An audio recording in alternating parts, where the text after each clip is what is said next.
안녕하십니까 여러분. 지난 한 주간 잘 지내셨습니까? 참빛 한인교회 주일 예배 함께 하시는 모든 분들 우리 주 예수 그리스도의 이름으로 환영합니다. 오늘 말씀은 마태복음 14장 22절로 29절 말씀입니다. 예수께서 즉시 제자들을 재촉하사 자기가 무리를 보내는 동안에 배를 타고 앞서 건너편으로 가게 하시고 무리를 보내신 후에 기도하러 따로 산에 올라가시니라.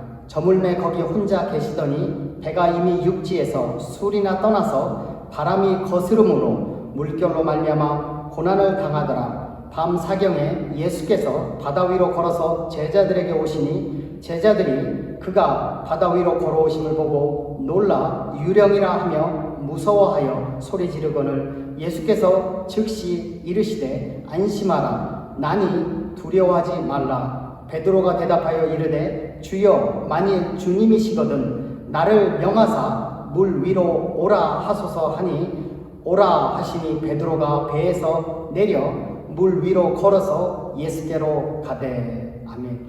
하나님 아버지 감사합니다. 이 시간 저희가 하나님의 말씀을 상고할 때 주의 성령께서 깨닫게 하시고 주의 진리 가운데로 생명의 길로 나아갈 수 있도록 도와주시옵소서. 예수님의 이름으로 기도드렸습니다. 아멘. 지금까지는 우리는 역사를 나눌 때 BC와 AD로 나누었습니다. BC는 Before Christ, 그리스도께서 오시기 전이며 AD는 라틴어의 Anno Domini의 약자로서 In the Year of the Lord, 주님의 해라는 뜻을 가지고 있습니다. 올해의 2020년은 주님의 2020년째 해라는 뜻입니다. 그러나 경제학자들은 앞으로 역사를 BC AD가 아니라 BC AC로 나누게 될 것이라고 말합니다. 여기서 말하는 BC는 Before Christ가 아니라 Before 코로나 바이러스가 오기 전과 AC, After 코로나 바이러스가 온 후를 의미합니다. 이 말이 내포하는 것은 코로나 바이러스 이전과 이후는 다르다. 다름으로 코로나 이전의 방식을 따라 살려하지 말라는 것입니다.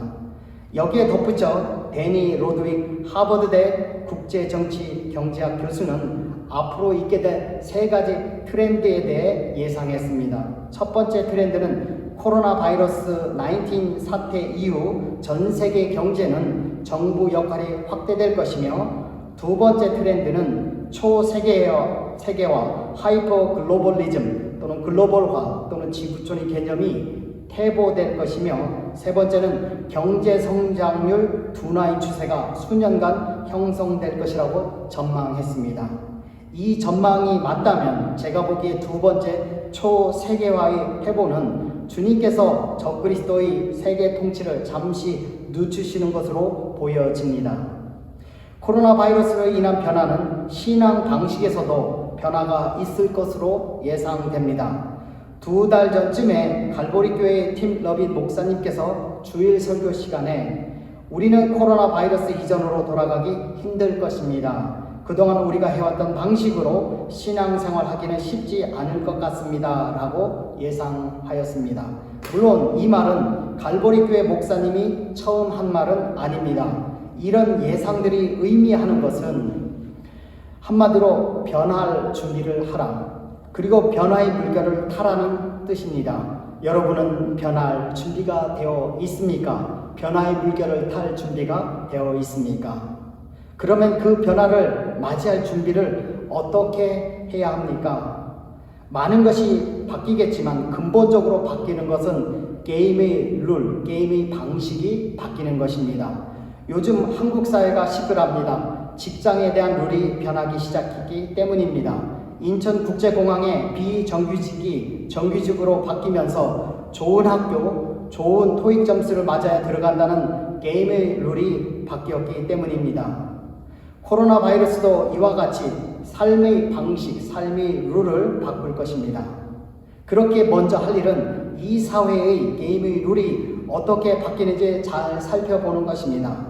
게임의 방식이라는 단어를 들을 때, 룰이라는 소리를 들을 때 어떤 분은 경쟁이라는 이미지가 떠오르며 스트레스 받는 분들도 있을 것이며 어떤 분들은 게임의 룰이라는 것이 무엇입니까? 라고 질문하는 분도 있을 것입니다. 한마디로 게임의 룰이라는 것은 그 사회 구성원 전체가 받아들이는 방식을 의미합니다. 게임에서 룰을 따르지 않으면 게임에 참여시켜 주지 않듯이 이 방식을 따르지 않으면 받아들여지지 않는 것을 의미합니다. 예를 들면 예수님 당시에 랍비들처럼 성직자가 되려면 랍비들이 다니는 학교에 다녀야 하고 성경 해석을 잘 해야 하고 율법을 잘 지키고 금식 및 종교 절기들을 잘 지키고 거룩하게 폼나게 보이는 옷을 입고 거리에서 기도를 해야 했고 4대 천민들, 죄인, 창녀, 세리들, 이방인들을 멀리하는 것이었습니다. 이런 방식, 이런 룰을 따라야 그 당시 유대인 사회에서 성직자로 받아들여졌습니다. 성경에만 있는 것이 아닙니다. 이 사회에서도 이런 룰이 있습니다. 아까 말씀드린 대로 대표적인 것은 직업에 대한 것입니다. 미국이나 한국이나 공통적으로 더 나은 교육을 받은 사람이 더 나은 직업을 가진다는 방식입니다. 어떤 분들은 이런 생각에 동의하지 않을 수도 있습니다. 그렇다면 다음의 질문을 받았을 때 어떤 생각이 떠오르는지 살펴보시기 바랍니다. 만약 여러분의 자녀들이 나는 대학교에 가는 것에 관심이 없어요. 안 가도 돼요. 갈 필요가 없다고 생각됩니다. 라고 말할 때 그러면 그들이 어떻게 좋은 직업을 가질 수 있는가? 라고 마음속에서 의심이 든다면, 질문이 든다면 이런 방식을 가진 것입니다. 이런 룰을 따라 준비하지 않으면 이 사회에서는 직장을 잡기가 쉽지 않을 것입니다. 물론 예외도 있을 수 있습니다. 하지만 대학 교수가 되고 싶은데 박사 학위 없이 될 수 있을까요? 이 사회가 요구한 방식, 이것이 게임의 룰입니다. 그런데 그 룰이 변하고 있습니다. 이렇게 사회에서 받아들이는 방식을 사회적으로는 문화라고 부르며 경제적으로는 트렌드라고 부르며 과학적으로는 패러다임이라고 부릅니다. 제가 이제부터 패러다임을 쓰면 한 세대가 또는 한 사회가 받아들이는 행동 방식, 삶의 방식, 삶의 규칙이라고 생각하시기 바랍니다. 먼저 패러다임이 무엇인지 좀 더 살펴보겠습니다. 패러다임은 몇 가지 요소들을 갖추고 있어야 패러다임으로 불릴 수 있습니다. 첫째, 패러다임은 행동 방식, 삶의 방식을 결정하는 상대적인 신념들의 집합입니다. 패러다임이 신념 또는 믿음들에 대한 것이라고 하는 이유는 패러다임이 과학적 검증을 통해 받아들인 것이 아니라 문화적, 지리적, 시대적 상황이 그 사회 공동체로 하여금 받아들이게 했기 때문입니다. 따라서 한국 사회에서의 패러다임이 미국에서는 아닐 수 있습니다. 예를 들면 더 많은 시간을 들인 사람이 헌신된 사람이고 더 많은 것을 받을 자격이 있다라는 패러다임이 한국 사회에서는 받아들여지지만 미국 사회에서는 오버타임이며 돈을 더 주어야 하기 때문에 불법으로 간주되고 있습니다. 둘째, 패러다임은 선글라스와 같은 역할을 합니다. 그 이유는 모든 것을 그 방향에서만 보게 하기 때문입니다. 선글라스를 쓰면 모든 것이 검게 보이듯이 모든 것을 한 방향에서만 보게 합니다. 예를 들면 비즈니스 패러다임을 가진 사람들은 모든 것을 비즈니스의 관점에서 볼 것입니다. 셋째, 패러다임은 또한 필터 역할을 합니다. 왜냐하면 패러다임은 무엇을 인식할지를 결정하기 때문입니다. 예를 들면 인생은 즐기는 것이다 라는 패러다임을 가진 사람들은 직장을 선택하는데 얼마를 벌 수 있느냐가 선택의 조건이 아니라 얼마나 여가 시간을 가질 수 있느냐가 직장을 선택하는 필터가 될 것입니다. 넷째, 패러다임은 반복되는 패턴입니다. 패러다임은 한 사람만 믿는 것이 아니라 한 사회 또는 한 그룹의 공동체의 구성원들 또는 한 세대의 모든 사람들이 함께 공유하고 다음 세대에 전달하려는 신념들입니다. 그 이유는 패러다임이 한 사회의 생존의 룰이기 때문입니다. 자신의 패러다임이 무엇인지 알려면 내가 자식들에게 가르쳐주고 싶은 것이 무엇인지 살펴보면 됩니다. 그것이 나의 진정한 패러다임입니다. 이런 의미에서 성경도 한 패러다임입니다. 디모데후서 2장 1절 2절에서 이렇게 말씀합니다. 내 아들아, 그러므로 너는 그리스도 예수 안에 있는 은혜 가운데서 강하고 또 내가 많은 증인 앞에서 내게 들은 바를 충성된 사람들에게 부탁하라. 그들이 또 다른 사람들을 가르칠 수 있으리라. 성경도 말씀을 가르치고 전달하는 패턴을 세우라고 강조합니다. 이것은 말씀이 패러다임이라는 것을 보여주고 있는 것입니다. 패러다임은 사람들이 집단적 행동 방식을 결정하는 신념들로서 선글라스와 필터 역할을 하며 다음 세대로 전달되는 반복되는 패턴이 있는 것입니다. 현재 교회들 속에서 패러다임이 있을까요? 예, 물론 당연히 있습니다. 그러면 그 신앙 패러다임 방식은 무엇일까요? 한마디로 요약하면 요즘의 신앙 방식은 자본주의식 신앙 방식입니다. 관념 철학자 헤겔은 자본주의의 핵심적인 질서를 일컬을 때 System of the Needs, 필요들의 체계, 욕구들의 체계라고 했습니다. 다른 말로 필요한 것들만 살아남는다는 말이 자본주의 대표적인 원리입니다. 현대의 많은 교회도 이런 방식을 따라 운영됩니다. 영적 욕구, 심리적 욕구, 물질적 욕구, 감정적 욕구를 따라 설교와 교회 프로그램이 운영되며 따라서 성도는 소비자와 같은 존재가 되었습니다. 요즘 성공하는 교회라고 불리는 곳은 대부분 사람들의 욕구를 충족시키는 교회일 것입니다. 자본주의 원리를 잘 이용하고 있는 것입니다. 이것이 잘못되었다고 말씀드리는 것은 아닙니다. 이런 것도 필요하다고 생각합니다. 그러나 성경의 주된 패러다임은 마태복음 4장 4절 말씀처럼 말씀하시되 나를 따라오너라 내가 너희를 사람 낚는 어부가 되게 하리라 하시니 라는 이 말씀을 따라서 그리스도를 본받는 제자들의 공동체가 교회의 패러다임이 되어야 한다고 말씀합니다. 마태복음 28장 19절의 말씀을 따르면 가서 모든 족속으로 제자를 삼아 예수님께서 말씀하신 것을 가르쳐 지키게 하는 제자 삼는 자들의 공동체가 또한 이 교회의 패러다임이 되어야 된다고 말씀합니다. 성경의 패러다임은 사람들의 필요를 외면해서도 안 되지만 하나님께서 원하시는 신앙 방식을 가진 공동체가 되는 것이 먼저라고 생각합니다. 그런데 이 패러다임에 문제가 생겼습니다. 사람들의 욕구를 만족시키며 교회를 운영했는데 코로나 바이러스 때문에 소비자들인 교인들이 교회에 오지 못하게 되었습니다. 교회 운영이 어렵게 되었습니다. 어떻게 해야 할까요? 이 코로나 바이러스는 하나님께서 우리들의 신앙 방식, 즉 신앙의 패러다임에 대해 점검해 보라고 주신 것이라고 믿습니다. 여러분은 어떤 신앙 방식을 갖고 있습니까? 우리에게는 사실 이 패러다임이 문제도 꼭 필요합니다. 그 이유는 사회든지 과학이든지 신앙이든지 발전하기 위해서는 반드시 패러다임의 시프트, 패러다임 전환이 필요하기 때문입니다. 만약 예수님께서 죄의 문제의 해결에 대한 패러다임을 바꾸지 않으셨다면 우리는 여전히 짐승을 잡아 죄의 문제를 해결해야 했을 것입니다. 예수님께서 십자가에 죽으셔서 모든 죄를 해결하셔서 죄에 대한 그 문제의 해결에 대한 패러다임을 바꾸셨기 때문에 우리는 모든 죄가 사함받고 그 안에서 구원의 확신을 갖게 되었습니다. 만약 예수님께서 가서 모든 족속으로 제자를 삼으라는 지상명령을 주시지 않았다면, 즉 하나님 나라에 대한 패러다임을 바꾸어 주시지 않았다면 하나님의 백성들은 소수의 혈통적 유대인으로만 제한되어 있을 것입니다. 예수님께서 하나님의 백성에 대한 패러다임을 바꾸어 주셨기 때문에 온 세계에서 하나님의 나라가 세워지고 있습니다. 개인의 신앙과 교회의 발전을 위해서는 반드시 패러다임 시프트, 신앙 방식의 전환이 꼭 있어야 합니다. 그래서 하나님이 이 코로나 바이러스를 우리에게 주신 줄로 믿습니다. 패러다임 문제는 패러다임을 바꿔 사회를 발전시킵니다. 그렇다면 어떻게 패러다임이 바뀌어질 수 있습니까? 패러다임 전환은 두 가지 경우에 옵니다.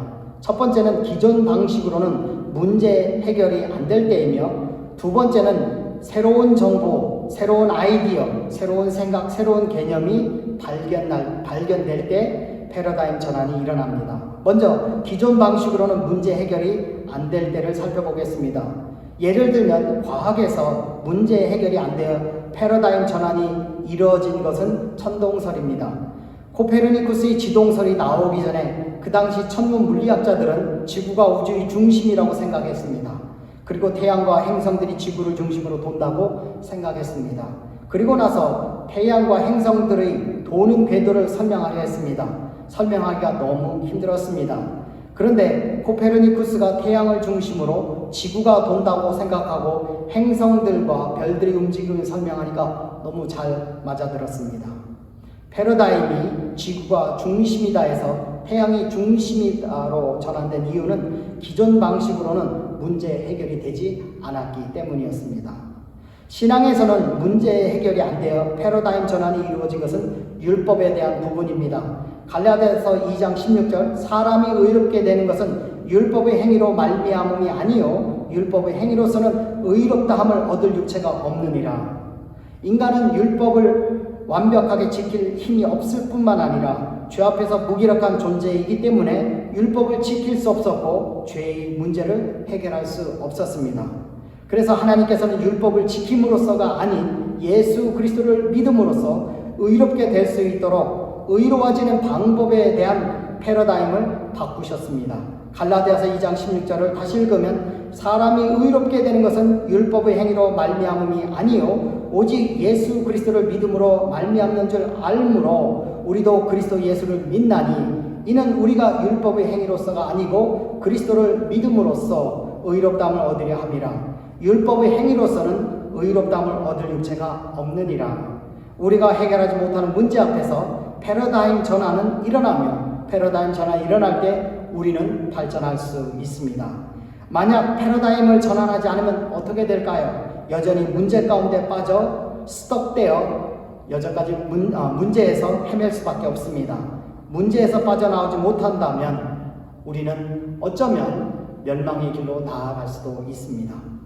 패러다임 전환이 일어나는 또 한 경우는 새로운 아이디어나 새로운 정보, 새로운 생각이 발견될 때 일어납니다. 여기서 말하는 새로운 아이디어나 새로운 정보는 좋은 정도의 것이 아니라 우리 주위에 있는 다른 모든 정보, 지식, 개념들을 보는 시각을 혁명적으로 바꾸어 놓는 것입니다. 한마디로 업사이드 다운 시키는 것입니다. 아래에 있는 것은 위로 올리고 위에 있는 것은 아래로 내리는 것입니다. 그 대표적인 예는 DNA 코드, 유전자 정보입니다. 이 정보가 인간의 많은 영역들을 획기적으로 바꾸어 놓았습니다. 의학, 범죄수사, 식품, 친자 확인까지 수많은 영역에서 전환이 이루어졌습니다. 과거에 밝혀지지 않았던 범죄자가 밝혀지고 과거에 이루어졌던 재판의 결과가 바뀌게 되었습니다.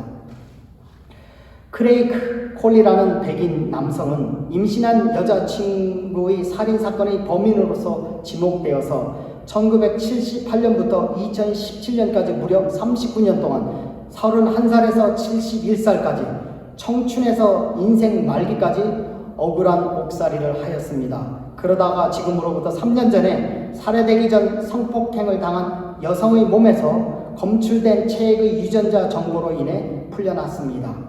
유전자 정보는 범죄 수사에 획기적인 전환을 가져왔습니다. 유죄인 사람이 무죄로 풀려나고 잡히지 않았던 범인이 잡히게 만들었습니다. 업사이드 다운 시켰습니다. 의학에서도 완전히 다른 관점으로 전환하게 하였습니다. 신장이 좋지 않은 환자들을 치료할 때 처음에는 약을 써서 해결하려 하였습니다. 그러다가 유전자 정보는 신장 이식이라는 획기적인 치료책을 가져왔고 지금은 줄기세포를 통해 완벽하게 자신과 똑같은 유전자 정보를 가진 것으로 대체하여 문제를 해결하는 상황에 이르렀습니다. 유전자 정보의 출현은 인간의 많은 영역에서 획기적인 전환을 가져왔습니다. 사회적인 질서를 업사이드 다운 시키는 혁명이었습니다. 패러다임의 전환은 교회에서도 있었습니다. 면죄부를 통해 구원을 팔아온 15세기의 교회에 마틴 루터를 통해 한 구절이 세상에 들어왔습니다. 그것은 로마서 1장 17절입니다. 복음에는 하나님의 의가 나타나서 믿음으로 믿음에 이르게 하나니 기록된 바 오직 의인은 믿음으로 말미암아 살리라 함과 같으니라. 여기에서 의인의 의미는 구원입니다. 구원은 면죄부를 사서 받는 것이 아니라 예수 그리스도를 믿음으로 구원을 받는다라는 진리의 아이디어는 세상에 혁명적인 변화를 가져왔습니다. 카톨릭 교회를 주저앉게 했고 수많은 개신 교회들이 세워지게 하였습니다. 물론 성령께서 마틴 루터를 통해 그 진리를 주셨기 때문입니다. 그 진리의 아이디어는 하나님께서 교회의 패러다임의 전환을 위해 주신 것이었습니다. 정리하면 패러다임의 변화는 두 가지 경우를 통해 올 수 있습니다. 기존의 방식으로는 해결하지 못하는 문제를 만나거나 새로운 아이디어, 새로운 정보, 새로운 개념이 들어올 때 생겨납니다. 우리는 현재 두 가지 다 경험하고 있습니다. 최근의 AI와 인공지능과 로봇의 새로운 아이디어가 이 세상에 들어왔고 기존 방식으로는 해결하지 못하는 코로나 바이러스가 출현했기 때문입니다. 패러다임의 전환이 이루어지면 그 사회의 게임의 방식이 바뀌며 기존 질서의 업사이드 다운이 일어날 것입니다. 코로나 바이러스로 인해 우리가 현재 경험하는 변화된 방식은 무엇일까요? 여러분들은 어떻게 생각하십니까? 분명한 것은 변화된 삶의 방식은 어떤 사람들에게는 기회가 될 것이지만 어떤 사람들에게는 생존의 위기가 될 것입니다. 어떻게 우리는 풀기 힘든 문제를 만났을 때 기회가 되게 할까요? 첫째, 우리는 힘든 문제 속에서 주님이 오고 계신다는 사실을 기억할 필요가 있습니다.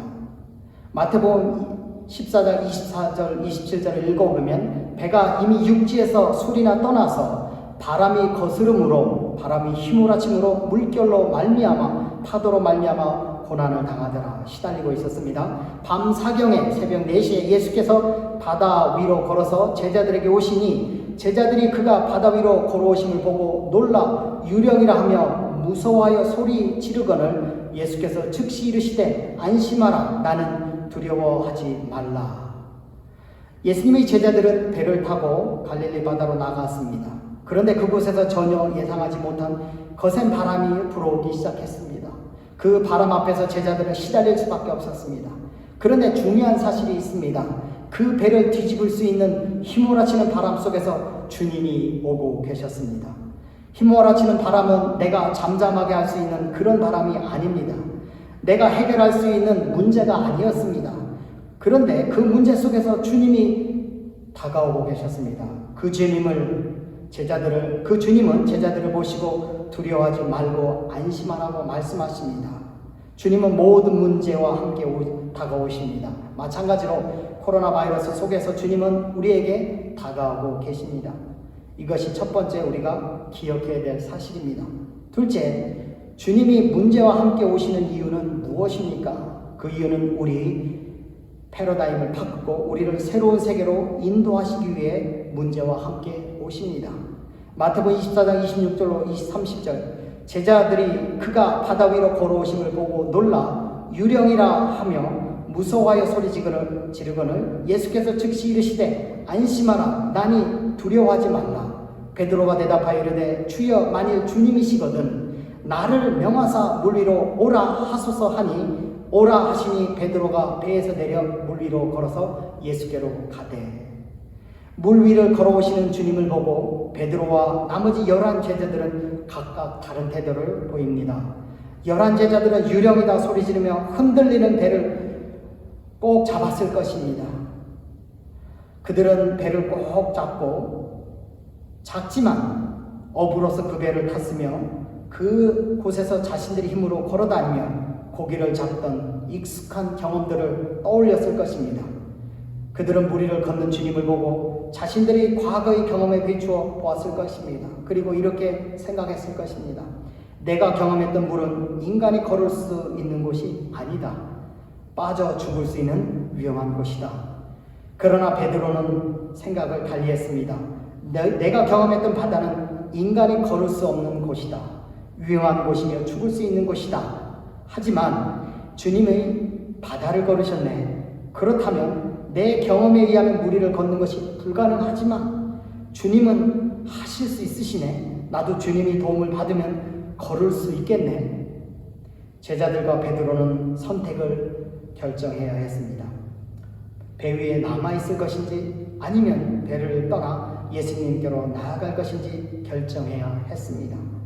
11 제자들은 작았지만 그래도 안전한 배에 남아있는 것을 선택합니다. 그러나 베드로는 주님이 만약 불러주신다면 바다 위로 나아가겠다고 결심합니다. 그리고 주님께 말씀드립니다. 주여 만일 주님이시거든 나를 명하사 물 위로 오라 하소서. 주님께서 오라고 말씀하십니다. 그리고 베드로는 배에서 내려 물 위를 걸어갑니다. 베드로는 나머지 제자들과 같은 환경, 같은 세계에 있었지만 전혀 다른 세계를 경험했습니다. 그 이유는 11 제자들은 패러다임 전환이 이루어지지 않았고 베드로는 패러다임 전환이 이루어졌기 때문입니다. 11 제자들의 패러다임은 물 위는 못 걷는다. 걸으면 빠져 죽는다는 거였고 그것을 고수했습니다. 베드로는 물 위를 걸을 수 있다는 패러다임으로 전환시켰습니다.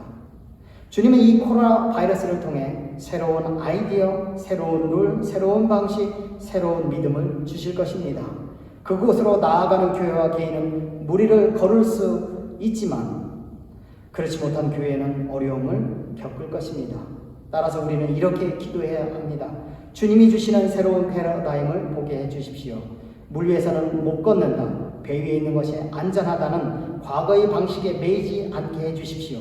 주님이 그 기도에 반드시 응답하실 것입니다. 셋째, 다른 방향에서 보도록 노력하십시오. 패러다임 전환에 대한 아이디어를 처음 제공한 사람은 과학 철학자인 타머스 쿤입니다.